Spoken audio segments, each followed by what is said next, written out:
नमस्कार दोस्तों, नवरात्र के उत्सव की शुरुआत हो चुकी है। इस उत्सव में माँ दुर्गा स्वयं इस धरती पर आती है। आज की कहानी महाराष्ट्र के एक छोटे से गांव की है। इस कहानी के दौरान आपको समझ में आएगा कि किस प्रकार माँ दुर्गा स्वयं धरती पर आकर शैतान का वध कर देती है। इस कहानी के मुख्य पात्र है सख्या। सख्या महाराष्ट्र का रहने वाला था। उसे दारू की बुरी तरह से लत लग चुकी थी।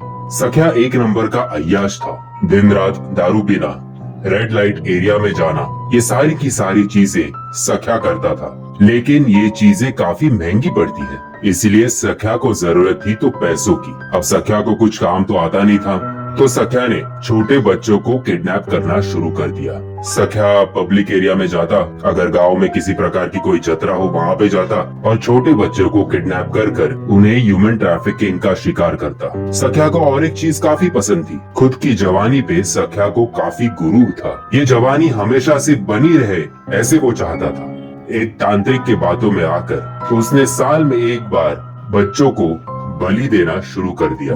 उसके लिए भी उसे बच्चों को अगवा करना पड़ता था। महाराष्ट्र में नवरात्र का उत्सव काफी जोरों से चालू था। माँ दुर्गा के दर्शन करने अनेक भक्त महाराष्ट्र के कोने कोने से आए थे। सख्या इसी यात्रा में छोटे बच्चों को टारगेट करने के लिए आ चुका था। छोटे बच्चे जो अपने माता पिता से बिछड़ चुके हैं, ऐसे बच्चों की तलाश उसे माँ दुर्गा के मूर्ति तक ले आई। माँ दुर्गा के पैरों के पास एक छोटी सी लड़की खड़ी थी। सख्या उस लड़की की तरफ बढ़ा, लेकिन जैसे ही उस लड़की की तरफ सख्या बढ़ा तो उसने देखा कि माँ दुर्गा की नजरें उसे कंटिन्यूअसली देख रही है। माँ दुर्गा की आंखें सख्या जहाँ जहाँ जा रहा है वहाँ वहाँ उसी के ऊपर है। ये बात कुछ सख्या को अजीब लगी कि इस प्रकार किसी भी मूर्ति की आंखें कैसे हिल सकती है। उसे लगा आज उसने कुछ ज्यादा ही पी ली है, इसलिए सख्या वहाँ से निकल पड़ा। रात को जाके वो वही सोच रहा था। अगले दिन फिर से नवरात्र के उस उत्सव में जाने के लिए सख्या तैयार था।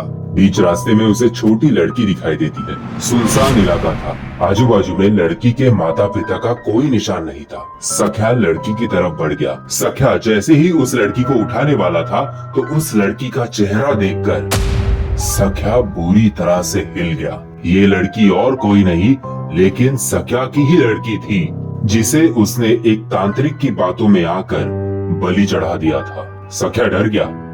ये तो मेरी लड़की है।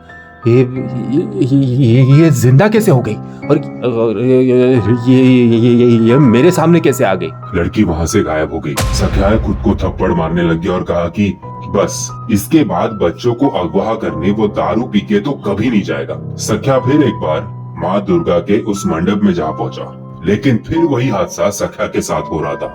जहाँ जहाँ सख्या के कदम बढ़ रहे थे वहाँ वहाँ माँ दुर्गा उसे कंटिन्यूअसली देखे जा रही थी। इस बात को सख्या ने नजरअंदाज करने का तय किया, क्योंकि आज की रात वही रात थी जब उसे अपनी जवानी बरकरार रखने के लिए तांत्रिक को एक बच्चे को सौंप देना था और बाद में उस बच्चे की बलि चढ़ानी थी, जिसकी वजह से सख्या को लगता था कि वो हमेशा की तरह जवान रहेगा। सख्या को एक लड़की दिखाई देती है। सख्या जैसे ही उस लड़की की तरफ बढ़ता है तो उसके आजू बाजू में सारे जन गायब हो जाते हैं। मंडप में अंधेरा छा जाता है और जिन जिन बच्चों को सख्या ने किडनैप किया था हर वो बच्चा सख्या के सामने माँ दुर्गा के साथ खड़ा होता है। सख्या जोर से चिल्लाता है और वहाँ से भाग निकलता है। सख्या भाग भाग कर थक चुका था। वो एक सुनसान इलाके पर पहुंचा और वहाँ पे सांस लेने के लिए थोड़ी देर रुक गया। लेकिन जैसे ही वो रुका, हर एक लड़की जिसको सख्या ने किडनैप किया था वो माँ दुर्गा के रूप में सख्या के सामने खड़े हो गए। उनके हाथों में एक काफी बड़ा त्रिशूल था और इसी त्रिशूल से माँ दुर्गा ने स्वयं सख्या नाम के शैतान का वध कर दिया। उसके बाद उस तांत्रिक को भी मार डाला। माँ दुर्गा स्वयं शैतानों का वध करने के लिए इस बार धरती पर आ चुकी थी। दोस्तों, इस कहानी से हमें इतना ही समझ आता है कि कोई भी गलत काम करने से पहले एक बात मत भूलना कि माँ दुर्गा की निगाहें हमेशा हम पर है। हमारे सही और गलत कर्मों का हिसाब उसके पास है। शुभ नवरात्र।